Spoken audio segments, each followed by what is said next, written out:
Subscribe करंतु Odia online channel को bell icon को मध्य क्लिक करंतु जहाँ फल आमर प्रत्येक वीडियो सर्वप्रथम Piper. Hariom friends, Odia online channel आपको स्वागत। शुभ सकाळ। तो आज आम आपको आपंकर दैनिक राशिफल कहवाक जाऊँ। यही जो राशिफल आम आपको कहवाक जाऊँ यह ग्रह मानकर साधारण गणना जहाँ ज्योतिषशास्त्र में ग्रह मानकर गोचर नाम जना जाए। यह मुख्यतः चंद्रदेवंकर गोचर उपर आधारित अटे। तो आज आम आपको मेष ठारू आरंभ कर मीन राशि पर्यंत विस्तार पूर्वक आज राशिफल कहवाक जाऊँ।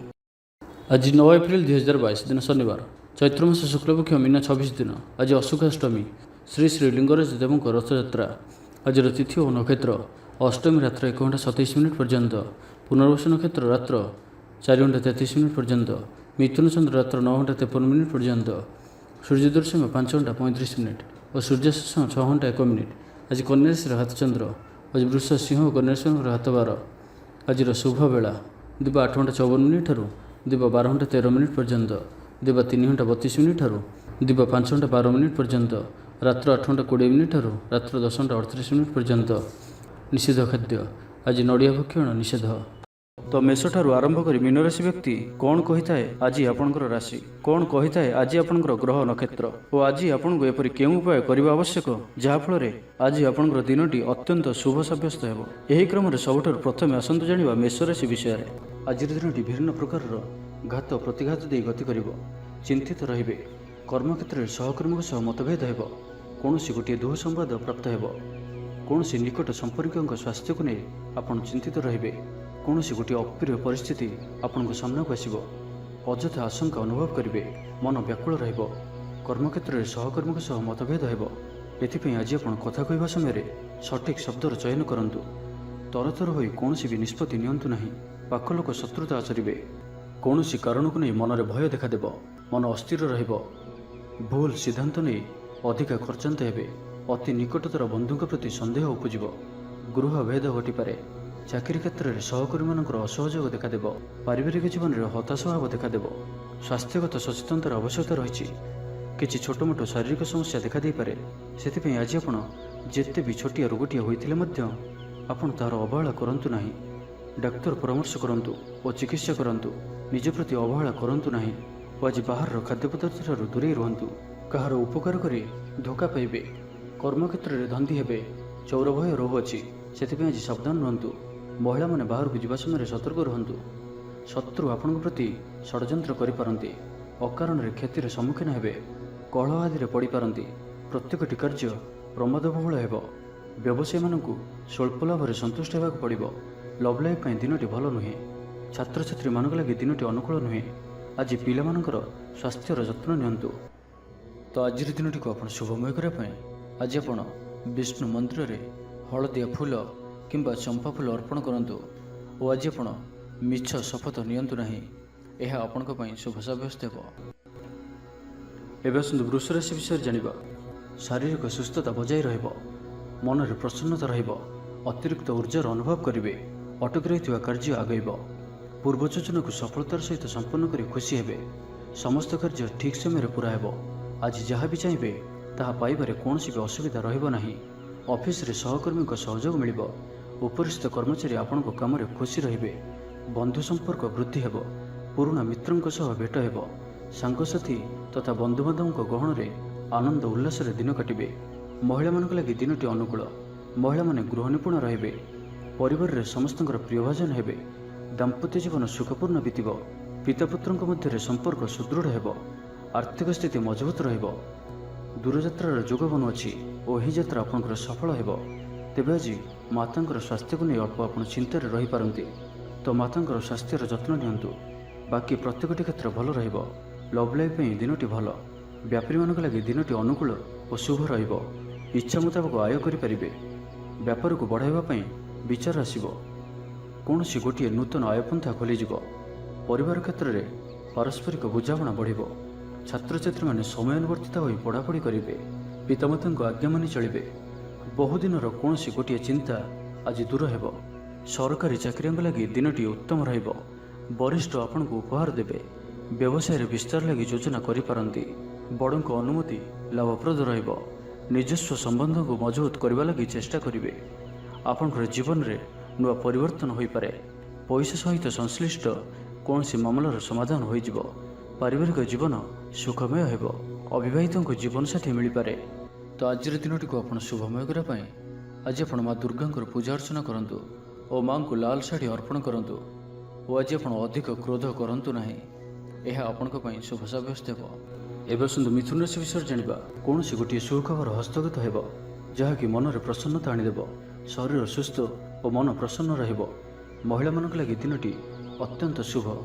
ମହିଳାମାନେ ଗୃହକର୍ମରେ ଲିପ୍ତ ରହି ଆତ୍ମତୃପ୍ତି ଲାଭ କରିବେ। ପଡ଼ୋଶୀମାନଙ୍କ ସହ ସମ୍ପର୍କରେ ସୁଧାର ଆସିବ। ଆୟ ଓ ବ୍ୟୟ ସମାନ ରହିବ। ଶିଳ୍ପ, ବାଣିଜ୍ୟ, ପରିବହନ, ବ୍ୟବସାୟ, ସଭାସମିତି ଓ ଜମିଜମା କ୍ଷେତ୍ରରେ ଉନ୍ନତମାନର ଫଳପ୍ରାପ୍ତ କରିବେ। କୋର୍ଟରେ ଚାଲୁଥିବା କୌଣସି ଗୋଟିଏ ନିର୍ଣ୍ଣୟ ଆପଣଙ୍କର ପକ୍ଷରେ ରହିବ। ଶତ୍ରୁ ପରାସ୍ତ ହେବେ। ସମାଜରେ ଯଶ ଓ ଖ୍ୟାତିରେ ବୃଦ୍ଧି ଘଟିବ। ସେବା ଭାବରେ ଉଦ୍ବୃଦ୍ଧି ହେବ। ପରୋପକାର କରି ଖୁସି ହେବେ। ଦ୍ରବ୍ୟ ଲାଭ ଘଟିପାରେ। କଥାରେ ଲୋକଙ୍କୁ ବାନ୍ଧି ରଖିବେ। ଐତିହ୍ୟ କାର୍ଯ୍ୟରେ ମନ ବଳିବ। ଉର୍ଜାବାନ ଜଣାଯିବେ। ପ୍ରତ୍ୟେକଟି କାର୍ଯ୍ୟକୁ ଉତ୍ସାହ ଓ ଆଗ୍ରହର ସହିତ ସମ୍ପନ୍ନ କରି ଖୁସି ହେବେ। ପରିବାର ମଧ୍ୟରେ ମତମତାନ୍ତର ଦୂର ହେବ। ସ୍ନେହରେ ବୃଦ୍ଧି ହେବ। ଦାମ୍ପତ୍ୟ ଜୀବନ ମଧୁରତାପୂର୍ଣ୍ଣ ରହିବ। ଚାକିରିଆଙ୍କ ଲାଗି ଦିନଟି ଭଲ। ବ୍ୟାପାରୀମାନେ ବ୍ୟାପାରକୁ ଉନ୍ନତ କରିବା ଲାଗି ନୂଆ ଯୋଜନା ପ୍ରସ୍ତୁତ କରିବେ। କୌଣସି ବି କ୍ଷେତ୍ରରେ ନିବେଶ ଆଜି ଆପଣଙ୍କ ଲାଗି ଅତ୍ୟନ୍ତ ହିଁ ଶୁଭ ରହିବ। ଅଧିକରୁ ଅଧିକ ଲାଭପ୍ରାପ୍ତ ହେବ। ବେପାରୀ ବର୍ଗଙ୍କୁ ଅଚାନକ ଧନ ଲାଭ ହେବ। ସମ୍ପର୍କୀୟମାନଙ୍କର ଘରକୁ ଯିବା ଆସିବା ଲାଗି ରହିବ। ପରିବାରର ପୂର୍ଣ୍ଣ ସ୍ନେହ ଓ ସହଯୋଗ ପାଇବେ। କ୍ୟାରିୟର ସଂକ୍ରାନ୍ତରେ କୌଣସି ବଡ଼ ସଫଳତା ପାଇବେ। ଯଦି ଆପଣ କାହାକୁ ପସନ୍ଦ କରୁଛନ୍ତି ତ ତାଙ୍କୁ ମନର କଥା କହିବା ପାଇଁ ଦିନଟି ଭଲ। ଅଫିସରେ ଦିଆଯାଇଥିବା କାମ ସହଜରେ ସମ୍ପନ୍ନ କରିନେବେ। କୌଣସି ଖୁସିର ଖବର ମିଳିବ। ଛାତ୍ରଛାତ୍ରୀମାନେ ସାଙ୍ଗସାଥି ମେଳରେ ମୌଜ ମଜଲିସରେ ଦିନ କାଟିବେ। ତ ପ୍ରତ୍ୟେକ ଦୃଷ୍ଟିରୁ ଆଜିର ଦିନଟି ଆପଣଙ୍କ ଲାଗି ଭଲ। ତ ଆଜିର ଦିନଟିକୁ ଆପଣ ଶୁଭମୟ କରିବା ପାଇଁ ଆଜି ଆପଣ ହଳଦୀ ରଙ୍ଗର ବସ୍ତ୍ର ପରିଧାନ କରନ୍ତୁ କିମ୍ବା ହଳଦୀ ରଙ୍ଗର କୌଣସି ଗୋଟିଏ ଜିନିଷ ନିଜ ପାଖରେ ରଖନ୍ତୁ ଓ ଘରୁ ବାହାରିବା ସମୟରେ ବସ୍ତ୍ରରେ ଅତର ପକାଇ ଯାତ୍ରା ଆରମ୍ଭ କରନ୍ତୁ। ଓ ଆଜି ଆପଣ କାହାରିକୁ ବି ବାହନ ଉଦ୍ଧାର ଦିଅନ୍ତୁ ନାହିଁ, ଏହା ଆପଣଙ୍କ ପାଇଁ ଶୁଭ ସାବ୍ୟସ୍ତ ହେବ। ଏବେ ଆସନ୍ତୁ କର୍କଟ ରାଶି ବିଷୟରେ ଜାଣିବା। ଆପଣ କଥା କହିବାରେ ଆଜି କୁଶଳ ଜଣାଯିବେ। କୌଣସି ଗୋଟିଏ ସମାରୋହ ଆଦିକୁ ବୁଲିବାକୁ ଯାଇପାରନ୍ତି। ରାଜନୀତି କ୍ଷେତ୍ରରେ ଯେଉଁମାନେ ଅଛନ୍ତି ସେମାନଙ୍କ ପାଇଁ ଦିନଟି ଅତ୍ୟନ୍ତ ହିଁ ଶୁଭ। ସାମାଜିକ ଉତ୍ସବରେ ସହଯୋଗ କରିବେ। ସାହିତ୍ୟିକଙ୍କ ଲାଗି ଦିନଟି ଲାଭପ୍ରଦ ରହିବ। ସଙ୍ଗୀତ ଶୁଣିବା ପ୍ରତି ରୁଚି ବଢ଼ିବ। ବ୍ୟବସାୟର ଉନ୍ନତି ଲାଗି ନୂଆ ରଣକୌଶଳ ପ୍ରସ୍ତୁତ କରିବେ। ସକାରାତ୍ମକ ଭାବନାରେ ରୁହନ୍ତୁ। କାମ କରିବା ସହଜ ହେବ। ଆଜି ଆପଣଙ୍କର ଦୃଷ୍ଟିକୋଣ ପ୍ରଗତିଶୀଳ ରହିବ। କାରବାରର ବିସ୍ତାର ଲାଗି କୌଣସି ନୂଆ ଯୋଜନା ପ୍ରସ୍ତୁତ କରିବେ। ଅଫିସରେ ଆପଣଙ୍କର କାର୍ଯ୍ୟକୁ ପ୍ରଶଂସା ମିଳିବ। ସମ୍ପୂର୍ଣ୍ଣ ଦିନଟି ମନରେ ପ୍ରସନ୍ନତା ରହିବ। ପାରିବାରିକ ବନ୍ଧୁଙ୍କ ସହିତ ସାକ୍ଷାତ ଆଲୋଚନା ହେବ। କୌଣସି ବଡ଼ କମ୍ପାନୀରେ ଚାକିରି ଲାଗି ପ୍ରସ୍ତାବ ମିଳିବ। ଖେଳାଳିମାନେ ଭଲ ପ୍ରଦର୍ଶନ କରିବେ। ନିଜଠାରୁ ଦୂର ହୋଇଥିବା ବନ୍ଧୁଙ୍କୁ ମନାଇବାରେ ଆଜି ଆପଣ ସଫଳ ରହିବେ। ଆର୍ଥିକ ଦୃଷ୍ଟିରୁ ଆଜିର ଦିନଟି ଉତ୍ତମ ରହିବ। ପାରିବାରିକ ଜୀବନ ସୁଖମୟ ରହିବ। ପରିବାର ମଧ୍ୟରେ ସ୍ନେହରେ ବୃଦ୍ଧି ହେବ। ବିଦ୍ୟାର୍ଥୀମାନେ ପାଠପଢ଼ାରେ ମନୋନିଯୋଗ କରିବେ। ସମ୍ପୂର୍ଣ୍ଣ ଦିନଟି ଆଜି ଆପଣଙ୍କ ପାଇଁ ଆନନ୍ଦଦାୟକ ରହିବ। ନିଜ ପାଇଁ ଯେତିକି ଆନନ୍ଦ ନ ରହିବେ, ଆପଣଙ୍କ ସନ୍ତାନମାନଙ୍କ ତରଫରୁ ଅଧିକ ଆନନ୍ଦ ପ୍ରାପ୍ତ କରିବେ। ଦୂରରେ ରହୁଥିବା ଆପଣଙ୍କର ଭାଇ, ଭଉଣୀ କିମ୍ବା ଆପଣଙ୍କର ପରିବାରର କୌଣସି ବ୍ୟକ୍ତିଙ୍କଠାରୁ କୌଣସି ଶୁଭ ଖବର ପାଇ ଆପଣ ଆନନ୍ଦିତ ରହିବେ। ଦୂରସ୍ଥାନକୁ ଯାତ୍ରା କରିପାରନ୍ତି। ବୁଲାବୁଲି କରିବାର ପ୍ଲାନ୍ କରିପାରନ୍ତି। କର୍ମକ୍ଷେତ୍ରରେ ଅନ୍ୟମାନଙ୍କର ସାହାଯ୍ୟ ସହଯୋଗ ପ୍ରାପ୍ତ କରିବେ। ତେବେ ଆଜି ଆପଣଙ୍କ ସ୍ୱାସ୍ଥ୍ୟ ପାଇଁ ଅଳ୍ପ ସାବଧାନ ରହିବାର ଅଛି। ଫାଷ୍ଟଫୁଡ୍ ଓ ଜଙ୍କ ଫୁଡ୍ ପରି ଖାଦ୍ୟ କିମ୍ବା ଏପରି ଖାଦ୍ୟ ଯାହାକି ଆପଣଙ୍କ ଲାଗି ଖରାପ ହୋଇଥାଏ, ତ ଆଜି ସେଥିରୁ ଦୂର ହିଁ ରହିବାକୁ ପଡ଼ିବ। କାରଣ ଆଜି ଆପଣଙ୍କର ସ୍ୱାସ୍ଥ୍ୟ କିଛି ଖରାପ ରହିପାରେ। ସେଥିପାଇଁ ଖାଦ୍ୟକୁ ନେଇ ସତର୍କତା ଅବଲମ୍ବନ କରନ୍ତୁ। ବାକି ପ୍ରତ୍ୟେକ କ୍ଷେତ୍ର ଭଲ ହିଁ ରହିବ। ତ ଆଜିର ଦିନଟିକୁ ଆପଣ ଶୁଭମୟ କରିବା ପାଇଁ ଆଜି ଆପଣ ନୃସିଂହ ଭଗବାନଙ୍କୁ ପୂଜା ଆରାଧନା କରନ୍ତୁ ଓ ଭଗବାନଙ୍କ ନିକଟରେ ତୁଳସୀ ମାଳା ଓ ଧଳା ଫୁଲ ଅର୍ପଣ କରନ୍ତୁ। ଓ ଆଜି କୌଣସି ବି ମହିଳାଙ୍କ ସହିତ ଅଭଦ୍ର ବ୍ୟବହାର କରନ୍ତୁ ନାହିଁ, ଏହା ଆପଣଙ୍କ ପାଇଁ ଶୁଭ ସାବ୍ୟସ୍ତ ହେବ। ଏବେ ଆସନ୍ତୁ ସିଂହ ରାଶି ବିଷୟରେ ଜାଣିବା। ପ୍ରିୟଜନଙ୍କ ସହ ବିବାଦ ଦେଖାଦେଇପାରେ। ଆଜି ବାକ୍ ସଂଯମର ସବୁଠାରୁ ଅଧିକ ଆବଶ୍ୟକତା ପଡ଼ିବ। ଆଜି କୌଣସି ବି ବିବାଦୀୟ ମନ୍ତବ୍ୟ ଦିଅନ୍ତୁ ନାହିଁ। କୌଣସି ବି ଶବ୍ଦ କହିବା ସମୟରେ ଉଚିତ ଶବ୍ଦର ନିର୍ଣ୍ଣୟ କରନ୍ତୁ, କାହିଁକିନା ଆପଣଙ୍କ ଶବ୍ଦର ଅର୍ଥରୁ ଅନର୍ଥ ଘଟିପାରେ। ମହିଳାମାନେ ଆଳସ୍ୟପରାୟଣ ହେବେ। ଆଜି କିଛି ଛୋଟମୋଟ ଶାରୀରିକ ସମସ୍ୟା ଦେଖାଦେବ। ସେଥିପାଇଁ ଆଜି ଶାରୀରିକ ସଚେତନତାର ଆବଶ୍ୟକତା ରହିଛି ଓ ଯେତେ ବି ଛୋଟିଆ ରୋଗଟିଏ ହେଲେ ମଧ୍ୟ ତାହାର ଅବହେଳା କରନ୍ତୁ ନାହିଁ। ପାରିବାରିକ ଖର୍ଚ୍ଚରେ ବୃଦ୍ଧି ହେତୁ ଚିନ୍ତିତ ରହିବେ। ସତର୍କ ରହି ମଧ୍ୟ କ୍ଷତିର ସମ୍ମୁଖୀନ ହେବେ। ତରତର ହୋଇ କାର୍ଯ୍ୟ କଲେ ଅଧିକ କ୍ଷତିରେ ପଡ଼ିବେ। କୌଣସି ଗୋଟିଏ ଅଯଥା ଆଶଙ୍କା ଅନୁଭବ କରିବେ। କୌଣସି କାରଣକୁ ନେଇ ମନରେ ଭୟ ଦେଖାଦେବ। ମନ ଅସ୍ଥିର ରହିବ। ଭୁଲ ସିଦ୍ଧାନ୍ତ ନେଇ ଅଧିକା ଖର୍ଚ୍ଚାନ୍ତ ହେବେ। ଅତି ନିକଟତର ବନ୍ଧୁଙ୍କ ପ୍ରତି ସନ୍ଦେହ ଉପୁଜିବ। ଗୃହ ଭେଦ ଘଟିପାରେ। ଚାକିରି କ୍ଷେତ୍ରରେ ସହକର୍ମୀମାନଙ୍କର ଅସହଯୋଗ ଦେଖାଦେବ। ବ୍ୟବସାୟୀମାନେ ପ୍ରତିଦ୍ୱନ୍ଦ୍ୱିତାର ସମ୍ମୁଖୀନ ହେବେ। ପୂର୍ବ ତୁଳନାରେ ଆୟ କମ୍ ରହିବ। ଲଭ୍ ଲାଇଫ୍ ପାଇଁ ଦିନଟି ଭଲ ନୁହେଁ। ମାଲି ମକଦ୍ଦମାରେ ରାୟ ଆପଣଙ୍କର ବିପକ୍ଷରେ ଯାଇପାରେ। ଆଶା କରୁଥିବା ଦିଗରୁ ଅର୍ଥପ୍ରାପ୍ତିରେ କିଛି ନା କିଛି ବାଧା ଉପୁଜିବ। ଆଜି ଯେଉଁ ବି କାର୍ଯ୍ୟ ହାତକୁ ନେବେ ତାହା ସଫଳ ହେବାରେ କିଛି ନା କିଛି ସମସ୍ୟା ଉପୁଜିବ। ପୌତ୍ରିକ ସମ୍ପତ୍ତି ପାଇଁ ଅଶାନ୍ତି ବଢ଼ିବ। ଛାତ୍ରଛାତ୍ରୀମାନଙ୍କ ଲାଗି ଦିନଟି ଅନୁକୂଳ ନୁହେଁ। ପଢ଼ାପଢ଼ି ପ୍ରତି ମନ ଲାଗିବ ନାହିଁ। ମନ ଅସ୍ଥିର ରହିବ। ଗୁରୁଜନଙ୍କ ଆଜ୍ଞାକୁ ଅବଜ୍ଞା କରି ଅସୁବିଧାରେ ପଡ଼ିବେ। ତ ଆଜିର ଦିନଟିକୁ ଆପଣ ଶୁଭମୟ କରିବା ପାଇଁ ଆଜି ଆପଣ ଭଗବାନ ଶିବଙ୍କର ଦର୍ଶନ କରନ୍ତୁ ଓ ଭଗବାନଙ୍କ ନିକଟରେ ଖେଚୁଡ଼ି ପ୍ରସାଦ ରୂପେ ଲଗାନ୍ତୁ। ଓ ଆଜି ଆପଣ କୌଣସି ଅପରିଚିତ ବ୍ୟକ୍ତିକୁ ମନରୁ ଉପଦେଶ ଦିଅନ୍ତୁ ନାହିଁ। ଏହା ଆପଣଙ୍କ ପାଇଁ ଶୁଭ ସାବ୍ୟସ୍ତ ହେବ। ଏବେ ଆସନ୍ତୁ କନ୍ୟା ରାଶି ବିଷୟରେ ଜାଣିବା। ଶାରୀରିକ କ୍ଲେଶ ଅନୁଭବ କରିବେ। ମନରେ ବିଷର୍ଣ୍ଣତା ଭାବ ଆସିବ। କର୍ମକ୍ଷେତ୍ରରେ ପ୍ରତିକୂଳ ପରିସ୍ଥିତି ଦେଇ ଗତି କରିବ। ଆୟ ତୁଳନାରେ ବ୍ୟୟ ବୃଦ୍ଧି ପାଇବ। ପରିବାରରେ ବିଶୃଙ୍ଖଳା ଦେଖାଦେବ। ଋଣ ପରିଶୋଧ ପାଇଁ, ରୋଗ ପାଇଁ ଔଷଧ କିଣିବା କିମ୍ବା ଶତ୍ରୁଙ୍କ ଦ୍ୱାରା କରାଯାଉଥିବା ସମସ୍ୟା ପାଇଁ ଖର୍ଚ୍ଚାନ୍ତ ହେବେ। ଆଜି ଯେଉଁ ବି କାର୍ଯ୍ୟ ହାତକୁ ନେବେ ପ୍ରତ୍ୟେକଟି କାର୍ଯ୍ୟ ବିଳମ୍ବିତ ସମୟରେ ସମ୍ପନ୍ନ ହେବ। ମର୍ଯ୍ୟାଦା ହାନିର ଆଶଙ୍କା ରହୁଅଛି। ସେଥିପାଇଁ ଆଜି ଆପଣ କୁସଙ୍ଗଠାରୁ ଦୂରେଇ ରୁହନ୍ତୁ, ନାହିଁ ତ ବିପଦରେ ପଡ଼ିପାରନ୍ତି। ଲଭ୍ ଲାଇଫ୍ ପାଇଁ ଦିନଟି ଭଲ ନୁହେଁ। ଦ୍ୱନ୍ଦ୍ୱରେ ପଡ଼ି କାର୍ଯ୍ୟ କରିବେ। ପାଖ ପଡ଼ୋଶୀ ଶତ୍ରୁତା ପରି ବ୍ୟବହାର କରିବେ। ଆପଣ ଭଲ କଥା କହୁଥିଲେ ବି ଲୋକମାନେ ତାହାର ଖରାପ ଅର୍ଥ କରିପାରନ୍ତି। ସେଥିପାଇଁ କଥା ହେବା ସମୟରେ ଆପଣଙ୍କର ଶବ୍ଦ ଉପରେ ଧ୍ୟାନ ରଖନ୍ତୁ। ପିତାପୁତ୍ରଙ୍କ ମଧ୍ୟରେ ମତାନ୍ତର କିମ୍ବା ମନାନ୍ତର ଦେଖାଦେବ। ମୁଣ୍ଡରେ ସାମାନ୍ୟ ଭାରିପଣ ରହିବ। ପୂର୍ବ ଯୋଜନାରେ ତ୍ରୁଟି ଦେଖାଦେବ। ଛାତ୍ରଛାତ୍ରୀମାନେ ଖାମଖିଆଲି ସ୍ୱଭାବର ହେବେ। ସମୟର ଅପଚୟ କରି ପଶ୍ଚାତାପ କରିବେ। ବ୍ୟବସାୟୀମାନଙ୍କ ଲାଗି ଦିନଟି ସେତେଟା ଭଲ ନୁହେଁ। କାରବାର ସଂକୁଚିତ ହେବ। ଚାକିରି କ୍ଷେତ୍ରରେ ଥିବା ବ୍ୟକ୍ତି ଆଜି ସହକର୍ମୀଙ୍କ ସହ କଥା ହେବା ସମୟରେ ସାବଧାନ ରୁହନ୍ତୁ। ପାରିବାରିକ ଅଶାନ୍ତି ମାନସିକ ଚିନ୍ତା ବଢ଼ାଇବ। ମୋହର ବଶବର୍ତ୍ତୀ ହୋଇ କୌଣସି କାର୍ଯ୍ୟ ଆପଣଙ୍କ ପାଇଁ ଭୁଲ ସାବ୍ୟସ୍ତ ହେବ। ସ୍ୱାସ୍ଥ୍ୟଗତ ସଚେତନତାର ଆବଶ୍ୟକତା ରହିଛି, କାରଣ କିଛି ଛୋଟମୋଟ ସ୍ୱାସ୍ଥ୍ୟଜନିତ ସମସ୍ୟା ଦେଖାଦେଇପାରେ। ଆଜି କୌଣସି ବି ନିବେଶ ଆପଣଙ୍କ ପାଇଁ ଠିକ୍ ନୁହେଁ। ତେବେ ଆଜି କନ୍ୟା ରାଶିରେ ହାତଚନ୍ଦ୍ର ଭୋଗ ହେତୁ ପ୍ରତିଟି କାର୍ଯ୍ୟକୁ ସତର୍କତାର ସହିତ କରନ୍ତୁ। ଯାନବାହନ ଚଳାଇବା ସମୟରେ ସାବଧାନ ରୁହନ୍ତୁ। କୌଣସି ବିରକ୍ଷଣ ଭଳି କାର୍ଯ୍ୟ ଆଜି କରନ୍ତୁ ନାହିଁ ଓ ଯେତେ ଦୂର ସମ୍ଭବ ଆଜି ଆପଣ ଦୂରଯାତ୍ରାରୁ ନିବୃତ୍ତ ରୁହନ୍ତୁ। ତ ଆଜିର ଦିନଟିକୁ ଆପଣ ଶୁଭମୟ କରିବା ପାଇଁ ଆଜି ଆପଣ ତୁଳସୀ ଚଉର ମୂଳରେ ଶୁଦ୍ଧ ଘିଅର ଦୀପଟିଏ ଜାଳନ୍ତୁ ଓ ଆଜି ଆପଣ କୌଣସି ବି ବୟସ୍କ ବ୍ୟକ୍ତିଙ୍କ ମୁହଁରେ ଜବାବ ଦିଅନ୍ତୁ ନାହିଁ। ଏହା ଆପଣଙ୍କ ପାଇଁ ଶୁଭ ସାବ୍ୟସ୍ତ ହେବ। ଏବେ ଆସନ୍ତୁ ତୁଳା ରାଶି ବିଷୟରେ ଜାଣିବା। ସୁସମ୍ବାଦ ପାଇ ଖୁସି ହେବେ। ଶରୀର ସୁସ୍ଥ ଓ ମନ ପ୍ରସନ୍ନ ରହିବ। ପାରିବାରିକ ଜୀବନ ଆନନ୍ଦମୟ ରହିବ। ଚାକିରି କ୍ଷେତ୍ରରେ ସହକର୍ମୀଙ୍କ ସାହାଯ୍ୟ ସହଯୋଗ ପ୍ରାପ୍ତ କରିବେ। ଆୟରେ ସାମାନ୍ୟ ବୃଦ୍ଧି ହେବ। ପ୍ରିୟଜନଙ୍କଠାରୁ ଆଶାନୁରୂପ ଫଳପ୍ରାପ୍ତି ହେବ। ସ୍ୱାଦିଷ୍ଟ ଭୋଜନର ଯୋଗ ରହୁଅଛି। ଅପରାହ୍ନରେ ଭ୍ରମଣ ଓ ବନ୍ଧୁ ମିଳନର ଯୋଗ ରହୁଅଛି। ମାଲି ମକଦ୍ଦମାରେ ବିଜୟୀ ହେବେ। ସମସ୍ତଙ୍କର ପ୍ରିୟଭାଜନ ହେବେ। ଅଯାଚିତ ସାହାଯ୍ୟ ମିଳିବ। ଅଭାବ ଦୂରେଇ ଯିବ। ନିଜର ବୁଦ୍ଧି ପ୍ରୟୋଗରୁ ଲାଭବାନ ହେବେ। ପୂର୍ବ ଯୋଜନା ମୁତାବକ ପ୍ରତ୍ୟେକ କାର୍ଯ୍ୟକୁ ସଠିକ୍ ଭାବରେ ସମ୍ପାଦନ କରି ଖୁସି ହେବେ। ଦାମ୍ପତ୍ୟ ଜୀବନ ମଧୁରତାପୂର୍ଣ୍ଣ ରହିବ। ପୂର୍ବର ମତମତାନ୍ତର ଓ ମନାନ୍ତର ଦୂର ହେବ। କୌଣସି ଗୋଟିଏ ଶୁଭ ଖବର ପ୍ରାପ୍ତ କରିବେ। ଆଶା କରୁଥିବା ଦିଗରୁ ଅର୍ଥପ୍ରାପ୍ତି ହେବ। ବ୍ୟାପାରୀମାନଙ୍କ ଲାଗି ଦିନଟି ଅନୁକୂଳ। ଆୟରେ ବୃଦ୍ଧି ପରିଲକ୍ଷିତ ହେବ। ଲଭ୍ ଲାଇଫ୍ ପାଇଁ ଦିନଟି ଭଲ। ଛାତ୍ରାବାସରେ ରହୁଥିବା ଛାତ୍ରମାନଙ୍କ ଲାଗି ଦିନଟି ଅତ୍ୟନ୍ତ ଶୁଭ ଓ ଅନୁକୂଳ ରହିବ। ଆଜି ଆପଣଙ୍କର ସ୍ୱଭାବ ଶାନ୍ତ ଓ ବ୍ୟବହାର ମିଷ୍ଟ ରହିବ। କୌଣସି ଗୋଟିଏ ଖାସ୍ କାମରେ ଅନୁଭବୀଙ୍କ ସାହାଯ୍ୟ ପାଇବେ। ପୁରୁଣା ବନ୍ଧୁଙ୍କ ସହ ଭେଟ ହେବ। କାହାରିକୁ ହୃଦୟର ମନର କଥା କହିବେ। ଆର୍ଥିକ ସ୍ଥିତି ପୂର୍ବ ଅପେକ୍ଷା ମଜବୁତ ହେବ। ଚାକିରିଆଙ୍କ ଲାଗି ଭଲ ସୁଯୋଗ ଆସିପାରେ। ଜୀବନରେ ସକାରାତ୍ମକ ପରିବର୍ତ୍ତନ ଆସିବ। ରାଜନୀତି କ୍ଷେତ୍ରରେ ଥିବା ବ୍ୟକ୍ତିବିଶେଷଙ୍କ ଦଳରେ ପ୍ରାଧାନ୍ୟ ବୃଦ୍ଧି ହେବ। ବ୍ୟବସାୟ ଓ ଚାକିରି ସମ୍ପର୍କିତ କାମ ସମ୍ପନ୍ନ ହେବ। ଆର୍ଥିକ ସ୍ଥିତି ଠିକ୍ ରହିବ। ଲେଖକଙ୍କୁ ଆଜି ପୁରସ୍କାର ମିଳିପାରେ। ଜୀବନସାଥୀଙ୍କ ସହିତ ବାହାରକୁ ବୁଲିଯିବା ଲାଗି ଯୋଜନା କରିବେ। ପ୍ରଭୁଙ୍କ ପୂଜାର୍ଚ୍ଚନାରେ ଆତ୍ମସନ୍ତୋଷ ମିଳିବ। ଗୁରୁଜନଙ୍କ ପ୍ରତି ମନରେ ପ୍ରେମଭାବ ରହିବ। ଆପଣଙ୍କୁ କୌଣସି ସଂସ୍ଥାରେ ସମ୍ମାନିତ କରାଯାଇପାରେ। ଅଫିସରେ ସହକର୍ମୀଙ୍କ ପୁରା ସହଯୋଗ ପାଇବେ। ନିଜ ଉପରେ ବିଶ୍ୱାସ ରଖନ୍ତୁ। ଆପଣ ପ୍ରତିଟି କ୍ଷେତ୍ରରେ ସଫଳ ରହିବେ। କୌଣସି ଜରୁରୀ କାମ ଜୀବନସାଥୀଙ୍କର ପରାମର୍ଶ ନେଇ କରନ୍ତୁ। ଭଲ ଫଳାଫଳ ମିଳିବ। ତ ଆଜିର ଦିନଟିକୁ ଆପଣ ଶୁଭମୟ କରିବା ପାଇଁ ଆଜି ଆପଣ କୌଣସି ବୟୋଜ୍ୟେଷ୍ଠ ବ୍ରାହ୍ମଣଙ୍କୁ ପୁଣ୍ୟ ଭୋଜ୍ୟ ଓ ଦକ୍ଷିଣାପୂର୍ବକ ଆଶୀର୍ବାଦ ଭିକ୍ଷା କରନ୍ତୁ ଓ ଆଜି ଆପଣ କାହାରିକୁ ବି ଅଧିକ ଉପଦେଶ ଦିଅନ୍ତୁ ନାହିଁ।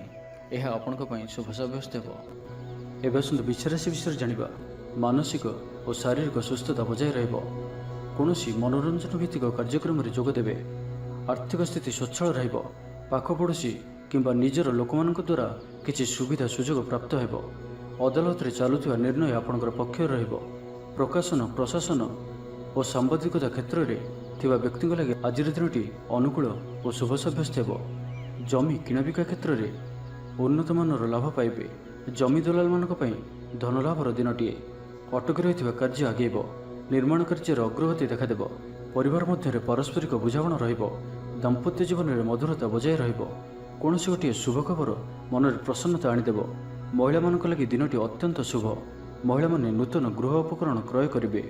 ପରିବାର ମଧ୍ୟରେ ହସଖୁସିର ଲହରୀ ରହିବ। ଶତ୍ରୁମାନେ ପରାସ୍ତ ହେବେ। ଆପଣ ଊର୍ଜାବାନ ରହିବେ ଓ ସକ୍ରିୟ ଜଣାଯିବେ। ପ୍ରତ୍ୟେକ କାର୍ଯ୍ୟକୁ ଦ୍ରୁତଗତିରେ ସମ୍ପାଦନ କରିବେ। ଅସମ୍ଭବ ପରି ଲାଗୁଥିବା କାର୍ଯ୍ୟକୁ ସହଜରେ ସମ୍ପନ୍ନ କରିପାରିବେ। ଭାଗ୍ୟର ପୂର୍ଣ୍ଣ ସହଯୋଗ ପ୍ରାପ୍ତ ହେବ। ଦୂରଯାତ୍ରାର ଯୋଗ ବନୁଅଛି। ଲଭ୍ ଲାଇଫ୍ ପାଇଁ ଦିନଟି ଭଲରେ କଟିବ। ବ୍ୟାପାରୀମାନେ ପୂର୍ବ ତୁଳନାରେ ଅଧିକ ଆୟ କରିବେ। ଚାକିରି କ୍ଷେତ୍ରରେ ଦିନଟି ଶୁଭ। ଛାତ୍ରଛାତ୍ରୀମାନଙ୍କର ପଢ଼ାପଢ଼ି ପ୍ରତି ଉତ୍ସାହ ବୃଦ୍ଧି ପାଇବ। ଭବିଷ୍ୟତକୁ ନେଇ କୌଣସି ଠୋସ୍ ଯୋଜନା ପ୍ରସ୍ତୁତ କରିବେ। ନିଜର ଜୀବନଶୈଳୀକୁ ପରିବର୍ତ୍ତନ କରିବା ଲାଗି ଚିନ୍ତା ବିଚାର କରିବେ। ଆଜି ଆପଣଙ୍କ ପାଇଁ ଆଗକୁ ବଢ଼ିବାର ଦିନଟିଏ। ବ୍ୟବସାୟରେ ବିକ୍ରି ବଢ଼ିବ ଓ ଆର୍ଥିକ ଲାଭ ହେବ। କୋର୍ଟ କଚେରୀ ମାମଲା ଆପଣଙ୍କର ପକ୍ଷରେ ହୋଇପାରେ। ଭଲ ପ୍ରଦର୍ଶନ ହେତୁ ଚାକିରିରେ ପଦୋନ୍ନତି ମିଳିପାରେ। ଜୀବନସାଥୀ ଆପଣଙ୍କ କଥାରେ ପ୍ରଭାବିତ ହେବେ। ପୁରା ଦିନ ଉର୍ଜାଭରା ରହିବେ। ତ ଆଜିର ଦିନଟିକୁ ଆପଣ ଶୁଭମୟ କରିବା ପାଇଁ ଆଜି ଆପଣ କୌଣସି ବୟୋଜ୍ୟେଷ୍ଠ ବ୍ରାହ୍ମଣଙ୍କୁ ହଳଦୀ ରଙ୍ଗର ଗାମୁଛା ଓ ଦକ୍ଷିଣା ପ୍ରଦାନ କରନ୍ତୁ। ଓ ଆଜି ଆପଣ କାହାରିକୁ ବି ଟଙ୍କା ପଇସାର ଉଦ୍ଧାର ଦିଅନ୍ତୁ ନାହିଁ କି ନିଅନ୍ତୁ ନାହିଁ। ଏହା ଆପଣଙ୍କ ପାଇଁ ଶୁଭ ସାବ୍ୟସ୍ତ ହେବ। ଏବେ ଆସନ୍ତୁ ଧନୁରାଶି ବିଷୟରେ ଜାଣିବା। ଆଜି ଉତ୍ସାହପ୍ରଦ ଦିନଟି ଆପଣଙ୍କ ପାଇଁ। କର୍ମକ୍ଷେତ୍ରରେ ଉତ୍ସାହର ସହିତ ସମସ୍ତ କାର୍ଯ୍ୟ ସମ୍ପାଦନ କରିବେ। ସଫଳତା ପ୍ରାପ୍ତି ହେବ। ଦେହ ଓ ମନ ଭଲ ରହିବ। ଆୟ ଅବ୍ୟାହତ ରହିବ। ମହିଳାମାନଙ୍କ ଲାଗି ଦିନଟି ଅତ୍ୟନ୍ତ ହିଁ ଶୁଭ ସାବ୍ୟସ୍ତ ହେବ। ପଡ଼ୋଶୀମାନଙ୍କ ସହ ମଧୁର ସମ୍ପର୍କ ବଜାୟ ରହିବ। ନିଜର ତ୍ରୁଟି ବୁଝିପାରିବେ ଓ କୌଣସି ଗୋଟିଏ ଯୋଜନା ପରିବର୍ତ୍ତନ କରିବେ ଓ ଏହା ଆପଣଙ୍କ ଲାଗି ଶୁଭ ରହିବ। ଅସମ୍ଭବ ପରି ଲାଗୁଥିବା କାର୍ଯ୍ୟକୁ ସହଜରେ ସମ୍ପନ୍ନ କରିପାରିବେ। ଭାଗ୍ୟର ପୂର୍ଣ୍ଣ ସହଯୋଗ ପ୍ରାପ୍ତ ହେବ। ଦୂରଯାତ୍ରାର ଯୋଗ ବନୁଅଛି। ଦୂର ବନ୍ଧୁଙ୍କ ଦ୍ୱାରା ଉପକୃତ ହେବେ। ମାନସିକ ଦୃଢ଼ତା ବୃଦ୍ଧି ପାଇବ। ବନ୍ଧୁମେଳରେ ଆନନ୍ଦ ପାଇବେ। କୌଣସି ଗୋଟିଏ ଦୀର୍ଘଦିନର ସମସ୍ୟାର ସମାଧାନର ବାଟ ବାହାରିବ। ଦାମ୍ପତ୍ୟ ଜୀବନ ମଧୁରତାପୂର୍ଣ୍ଣ ରହିବ। ଦୂରଯାତ୍ରା କରିପାରନ୍ତି। କାର୍ଯ୍ୟକ୍ଷେତ୍ରରେ କର୍ତ୍ତୃପକ୍ଷଙ୍କ ସାହାଯ୍ୟ ମିଳିବ। ସୃଜନଶୀଳ ପ୍ରତିଭାର ବିକାଶ ଘଟିବ। ଭାଇ ଭାଇଙ୍କ ମଧ୍ୟରେ ସ୍ନେହରେ ବୃଦ୍ଧି ହେବ। ସମାଜରେ ଯଶ ଓ ସମ୍ମାନର ଅଧିକାରୀ ହେବେ। କବି ଓ ଲେଖକମାନଙ୍କ ପାଇଁ ଦିନଟି ଅତ୍ୟନ୍ତ ଅନୁକୂଳ। ଯେଉଁ କାର୍ଯ୍ୟ ହାତକୁ ନେବେ ସେଥିରେ ସଫଳ ରହିବେ। ଆର୍ଥିକ ସ୍ଥିତି ଆହୁରି ମଜବୁତ ହେବ। ଅଟକି ରହିଥିବା ଧନ ପାଖକୁ ଫେରି ଆସିବ। ପୂର୍ବ ଯୋଜନା ଫଳବତୀ ହେବ। ଅତିରିକ୍ତ ଉର୍ଜାର ଅନୁଭବ କରିବେ। ଦକ୍ଷତାର ଉପଯୋଗ କରିବେ। କୌଣସି କ୍ଷେତ୍ରରେ ସମ୍ମାନିତ ହେବାର ସୁଯୋଗ ପାଇବେ। ବାଟରେ ପୁରୁଣା ମିତ୍ରଙ୍କ ସହ ଭେଟ ହେବ, ଯାହା ମନରେ ପ୍ରସନ୍ନତା ଆଣିଦେବ। ସୁଖବର ପ୍ରାପ୍ତ କରିବେ। ବ୍ୟାପାରୀମାନଙ୍କ ଲାଗି ଦିନଟି ଲାଭପ୍ରଦ ରହିବ। ଲଭ୍ ଲାଇଫ୍ ପାଇଁ ଦିନଟି ଭଲ। ପାରିବାରିକ ଜୀବନରେ ଖୁସିର ଲହରୀ ରହିବ। ଛାତ୍ରଛାତ୍ରୀମାନେ ପଢ଼ାପଢ଼ି ପ୍ରତି ଅଧିକ ଧ୍ୟାନ ଦେବେ। ତ ଆଜିର ଦିନଟିକୁ ଆପଣ ଶୁଭମୟ କରିବା ପାଇଁ ଆଜି ଆପଣ ବେଲବୃକ୍ଷକୁ ଚନ୍ଦନ, ସିନ୍ଦୁର, ଧୂପ, ଦୀପ ଓ ଲାଲ ମନ୍ଦାର ଫୁଲ ଦେଇ ପୂଜା କରନ୍ତୁ। ଓ ଆଜି କୌଣସି ବି ବଡ଼ ଧରଣର ନିବେଶ କରନ୍ତୁ ନାହିଁ। ଏହା ଆପଣଙ୍କ ପାଇଁ ଶୁଭ ସାବ୍ୟସ୍ତ ହେବ। ଏବେ ଆସନ୍ତୁ ମକର ରାଶି ବିଷୟରେ ଜାଣିବା। ଦିନଟି ଆପଣଙ୍କ ଲାଗି ସବୁ ଦୃଷ୍ଟିରୁ ଭଲ। କୌଣସି ସୁଯୋଗ ମିଳିବା ହେତୁ ଧନଲାଭ ହେବ। ଅଫିସରେ କୌଣସି ସିନିୟର୍ସଙ୍କ ସହଯୋଗରେ ସ୍ଥଗିତ ଥିବା କାମ ପୁରା ହୋଇଯିବ। ଗୃହକୁ ବନ୍ଧୁ ଆଗମନ ହେବ। ଧାର୍ମିକ ଯାତ୍ରାର ଯୋଗ ବନୁଅଛି। କୌଣସି ଧର୍ମସ୍ଥାନକୁ ଯାତ୍ରା କରିବେ। ଆପଣଙ୍କ ପାଇଁ ଆଜିର ଦିନଟି ଏକ ଭିନ୍ନ ଅନୁଭବ ଓ ଏକ ଭିନ୍ନ ଅନୁଭୂତିର ଦିନ ରହିବ, ଯାହାକି ନିଜ ଜୀବନସାଥୀଙ୍କ ସହ ଥିବା ମତଭେଦ, ମତଦ୍ୱନ୍ଦ୍ୱ, ମତମତାନ୍ତର, କଳି ଝଗଡ଼ା ଆଦି ସବୁ ଦୂରେଇ ଯିବ। ଅନ୍ୟ ପ୍ରତି ଭଲ ପାଇବାରେ ବୃଦ୍ଧି ହେବ। ଭାଙ୍ଗି ଯାଇଥିବା ସମ୍ପର୍କ ଯୋଡ଼ି ହେବ। ପାରିବାରିକ ଜୀବନରେ ସୁଖ ଶାନ୍ତିରେ ବୃଦ୍ଧି ଦେଖିବାକୁ ମିଳିବ। ଆଜି ବ୍ୟୟର ପରିମାଣ କମିବ। କିଛି ଶୁଭ ଖବର ପ୍ରାପ୍ତ କରିବେ। ଭାଇ ଭଉଣୀଙ୍କ ମଧ୍ୟରେ ଥିବା ସମ୍ପର୍କ ବୃଦ୍ଧି ପାଇବ। ବ୍ୟକ୍ତିଗତ ଜୀବନରେ ଆନନ୍ଦ ଓ ଶାନ୍ତି ପ୍ରାପ୍ତ ହେବ। ଅନେକ ଦିନରୁ ଯଦି ମାନସିକ ଅଶାନ୍ତି କିଛି ଚାଲୁଥିଲା ତ ତାହାର ସମାଧାନର ରାସ୍ତାଟିଏ ଖୋଲିପାରେ। କର୍ମଜୀବନରେ ରାସ୍ତା ଉନ୍ମୁକ୍ତ ହେବ। କେହି ଆପଣଙ୍କୁ ସାହାଯ୍ୟ ସହଯୋଗର ହାତ ବଢ଼ାଇବେ। ଆଜିର ଦିନଟି ଆପଣଙ୍କ ଲାଗି ସ୍ୱପ୍ନ ଓ ଆଶା ସାର୍ଥକ ହେଲା ପରି ଦିନଟିଏ। ସୁଖ ଓ ସୌଭାଗ୍ୟର ବୃଦ୍ଧି ହେବ। ଚାକିରି ପେଶା ବ୍ୟକ୍ତିଙ୍କୁ ଅଧିକାରୀଙ୍କ ସହଯୋଗ ପ୍ରାପ୍ତ ହେବ। ସ୍ଥଗିତ ଥିବା କାର୍ଯ୍ୟ ଅତିଶୀଘ୍ର ପୁରା ହୋଇଯିବ। ସଙ୍ଗୀତ ଶୁଣିବାକୁ ମନରେ ଆଗ୍ରହ ବଢ଼ିବ। ଜୀବନସାଥୀଙ୍କର ବ୍ୟବହାର ପ୍ରେମଭରା ରହିବ। ଛାତ୍ରଛାତ୍ରୀମାନଙ୍କ ଲାଗି ଦିନଟି ଅତ୍ୟନ୍ତ ଶୁଭ ରହିବ। ସ୍ୱାସ୍ଥ୍ୟଗତ ସଚେତନତାର ଆବଶ୍ୟକତା ନାହିଁ। ସ୍ୱାସ୍ଥ୍ୟ ଭଲ ହିଁ ରହିବ। ପୂର୍ବ ଯୋଜନା ମୁତାବକ ପ୍ରତ୍ୟେକ କାର୍ଯ୍ୟକୁ ସଫଳତାର ସହିତ ସମ୍ପନ୍ନ କରିପାରିବେ। ଆର୍ଥିକ ସ୍ଥିତି ଭଲ ରହିବ। ଧାର୍ମିକ ଯାତ୍ରା କରିପାରନ୍ତି। ମନ ଈଶ୍ୱର ଅଭିମୁଖୀ ହେବ। ଆଜି ସଙ୍ଗୀତ ଶୁଣିବାକୁ ମନରେ ଆଗ୍ରହ ବଢ଼ିବ। କଳା ଓ ସଙ୍ଗୀତ କ୍ଷେତ୍ରରେ ଥିବା ବ୍ୟକ୍ତିଙ୍କ ଲାଗି ଦିନଟି ଅତ୍ୟନ୍ତ ହିଁ ଶୁଭ ସାବ୍ୟସ୍ତ ହେବ। ଜୀବନରେ ସକାରାତ୍ମକ ପରିବର୍ତ୍ତନ ଆସିବ। ଉନ୍ନତି ପାଇଁ ଭିନ୍ନ ଭିନ୍ନ ରାସ୍ତା ସାମ୍ନାକୁ ଆସିବ। ଚାକିରିଙ୍କୁ କାମଧନ୍ଦାରେ ଲାଭ ମିଳିବ। ଛାତ୍ରଛାତ୍ରୀଙ୍କ ଲାଗି ଦିନଟି ବଢ଼ିଆ ରହିବ। ତ ଆଜିର ଦିନଟିକୁ ଆପଣ ଶୁଭମୟ କରିବା ପାଇଁ ଆଜି ଆପଣ ଓମ୍ ନମଃ ଶିବାୟ ଏହି ମନ୍ତ୍ରଟିକୁ 108 ଥର ଜପ କରନ୍ତୁ ଓ ଆଜି ଆପଣ କାହାର ଆଗରେ ନିଜର ପ୍ରଶଂସା କରନ୍ତୁ ନାହିଁ। ଏହା ଆପଣଙ୍କ ପାଇଁ ଶୁଭ ସାବ୍ୟସ୍ତ ହେବ। ଏବେ ଆସନ୍ତୁ କୁମ୍ଭ ରାଶି ବିଷୟରେ ଜାଣିବା। କୌଣସି ଗୋଟିଏ ବିବାଦୀୟ ଘଟଣାର ଅବସାନ ଘଟିବ। ବହୁଦିନର ଆଶା ପୂରଣ ହେବ। କୌଣସି ଗୋଟିଏ ହଜିଯାଇଥିବା ଦ୍ରବ୍ୟର ସନ୍ଧାନ ପାଇବେ। ମହିଳାମାନେ କର୍ମକ୍ଷେତ୍ରରେ ଉଚ୍ଚ ପ୍ରଶଂସାର ଅଧିକାରୀ ହେବେ। ମହିଳାମାନଙ୍କ ପାଇଁ ଆଜିର ଦିନଟି ଅତ୍ୟନ୍ତ ଶୁଭ ଫଳଦାୟକ ରହିବ। ପ୍ରତ୍ୟେକଟି କାର୍ଯ୍ୟରେ ସମସ୍ତଙ୍କର ପ୍ରିୟ ପାଲଟିଯିବେ। ପରିବାରରେ ସମସ୍ତଙ୍କର ପ୍ରିୟଭାଜନ ହେବେ। ଚାକିରି କ୍ଷେତ୍ରରେ ଥିବା ବ୍ୟକ୍ତି ଉଚ୍ଚ ଅଧିକାରୀଙ୍କ ନିକଟତର ହେବେ ଓ ଏହା ଏମାନଙ୍କ ପାଇଁ ଆଗକୁ ସୁପରିଣାମ ଆଣିକରି ଆସିବ। କୌଣସି ଗୋଟିଏ ପୂର୍ବ ଯୋଜନା ମନ ମୁତାବକ ସଫଳତା ଲାଭ କରିବ। ଆବଶ୍ୟକ ସହଯୋଗ ପାଇବେ। ଆର୍ଥିକ କ୍ଷେତ୍ରରେ ଉନ୍ନତି ଘଟିବ। ସାମାଜିକ କାର୍ଯ୍ୟ ପ୍ରତି ମନ ବଳିବ। ପର ପାଇଁ କାର୍ଯ୍ୟ କରିବାରେ ଆଗ୍ରହୀ ରହିବେ। ଭବିଷ୍ୟତ ପାଇଁ ଯୋଜନା ପ୍ରସ୍ତୁତ କରିବେ। ନିଜର ଜୀବନକୁ ପରିବର୍ତ୍ତନ କରିବା ଲାଗି, ଦିନଚର୍ଯ୍ୟାରେ ପରିବର୍ତ୍ତନ କରିବା ଲାଗି କିଛି ଚିନ୍ତା ବିଚାର କରିବେ। ସମସ୍ତ ଗ୍ରହମାନଙ୍କର ସପୋର୍ଟ କାରଣରୁ ଆଜି ଯେଉଁ ବି କାର୍ଯ୍ୟ ହାତକୁ ନେବେ ସେଥିରେ ସଫଳତାର ସମ୍ଭାବନା ଅଧିକ ହିଁ ରହିବ। ପରିଶ୍ରମର ପୂର୍ଣ୍ଣ ଫଳ ପ୍ରାପ୍ତ କରିବେ ବା 2 ଗୁଣ ଫଳ ପ୍ରାପ୍ତ କରିବେ। ଦେହ ଭଲ ରହିବ। ପରିବାର ମଧ୍ୟରେ ସ୍ନେହରେ ବୃଦ୍ଧି ପରିଲକ୍ଷିତ ହେବ। ବ୍ୟବସାୟୀମାନେ ଅଧିକ ଖୁସି ରହିବେ। ଅତିରିକ୍ତ ଧନଲାଭ ପ୍ରାପ୍ତ କରିବେ। ଛାତ୍ରଛାତ୍ରୀମାନେ ଶୃଙ୍ଖଳିତ ଆଚରଣ କରିବେ। ପିତାମାତାଙ୍କର ନିର୍ଦ୍ଦେଶ ମାନି ଚଳିବେ। ବହୁଦିନରୁ ଲାଗି ରହିଥିବା ଅଭାବ ଅସୁବିଧାରୁ ମୁକ୍ତି ପାଇଁ ବାଟ ମିଳିବ। ଲଭ୍ ଲାଇଫ୍ ପାଇଁ ଦିନଟି ଭଲ। ପାରିବାରିକ ଜୀବନ ସୁଖପୂର୍ଣ୍ଣ ବ୍ୟତୀତ ହେବ। କିଛି ସାହସିକତାର କାର୍ଯ୍ୟ ପାଇଁ ମନ ବଳିବ। ଆପଣଙ୍କୁ ଭାଗ୍ୟର ସମ୍ପୂର୍ଣ୍ଣ ସହଯୋଗ ମିଳିବ। ଲୋକ ଆପଣଙ୍କର କଥାକୁ ପୁରା ଧ୍ୟାନ ଦେବେ। ଆପଣଙ୍କୁ କୌଣସି ଖୁସିର ଖବର ମିଳିବ। ନୂତନ କାରବାରରେ ପଇସା ଲଗାଇବା ପାଇଁ ଭାବିପାରନ୍ତି। ଦାମ୍ପତ୍ୟ ସମ୍ବନ୍ଧରେ ଦୂରତା ସମାପ୍ତ ହେବ। ତ ଆଜିର ଦିନଟିକୁ ଆପଣ ଶୁଭମୟ କରିବା ପାଇଁ ଆଜି ଆପଣ ତୁଳସୀ ଚଉରା ମୂଳେ ଶୁଦ୍ଧ ଘିଅରେ ଦୀପଟି ଜାଳନ୍ତୁ ଓ ତୁଳସୀ ଚଉରାରୁ ଅଳ୍ପ ମାଟି ଆଣି କପାଳରେ ଲଗାଇ ଯାତ୍ରା ଆରମ୍ଭ କରନ୍ତୁ ଓ ଆଜି ଆପଣ ବ୍ଲାକ୍ କଲର୍କୁ ଆଭଏଡ଼ କରନ୍ତୁ। ଏହା ଆପଣଙ୍କ ପାଇଁ ଶୁଭ ସାବ୍ୟସ୍ତ ହେବ। ଏବେ ଆସନ୍ତୁ ମୀନ ରାଶି ବିଷୟରେ ଜାଣିବା। ସ୍ୱାସ୍ଥ୍ୟ ହେତୁକ ସମସ୍ୟା ଉପୁଜିବ। ସେଥିପାଇଁ ଆଜିର ଦିନରେ ସ୍ୱାସ୍ଥ୍ୟକୁ ନେଇ ଜଗି ରଖି ଚଳନ୍ତୁ। ବାହାରର ଖାଦ୍ୟଠାରୁ ଦୂରେଇ ରୁହନ୍ତୁ। କର୍ମକ୍ଷେତ୍ରରେ ଉଦାସୀନ ରହିବେ। ରୋଜଗାର କମିଯିବାର ଅନୁଭବ କରିବେ। ଦାମ୍ପତ୍ୟ ଜୀବନରେ ବୁଝାମଣାର ଅଭାବ ପରିଲକ୍ଷିତ ହେବ। ରାଜନୈତିକ ବ୍ୟକ୍ତିବିଶେଷ ନିନ୍ଦା ଅପବାଦର ଶିକାର ହେବେ। କୌଣସି ଦ୍ରବ୍ୟ ଭାଙ୍ଗି ହଜି କିମ୍ବା ଚୋରି ହେବାର ସମ୍ଭାବନା ରହୁଅଛି। ସେଥିପାଇଁ ସାବଧାନ ରୁହନ୍ତୁ। ମହିଳାମାନେ ବାହାରକୁ ଯିବା ସମୟରେ ସତର୍କ ରୁହନ୍ତୁ କାରଣ ଆଜି ଚୋର ଭୟ ରହୁଅଛି। ବିରକ୍ତି ବଢ଼ିବାକୁ ଲାଗିବ। କୌଣସି ଗୋଟିଏ ଅଯଥା କଥାରେ ସମୟ ନଷ୍ଟ କରି ଅନୁତାପ କରିବେ। ଆଳସ୍ୟରେ ବୃଦ୍ଧି ହେବ ଯେଉଁ କାରଣରୁ ପ୍ରତିଟି କାର୍ଯ୍ୟ ବିଳମ୍ବରେ ସମ୍ପାଦନ କରିବେ। କର୍ମକ୍ଷେତ୍ରରେ ବାତାବରଣ ଅଶାନ୍ତ ରହିବ। ବ୍ୟବସାୟରେ ଲାଭ କମ୍ ରହିବ। ପ୍ରତିଦ୍ୱନ୍ଦ୍ୱିତା ବଢ଼ିବା କାରଣରୁ ଚିନ୍ତିତ ରହିବେ।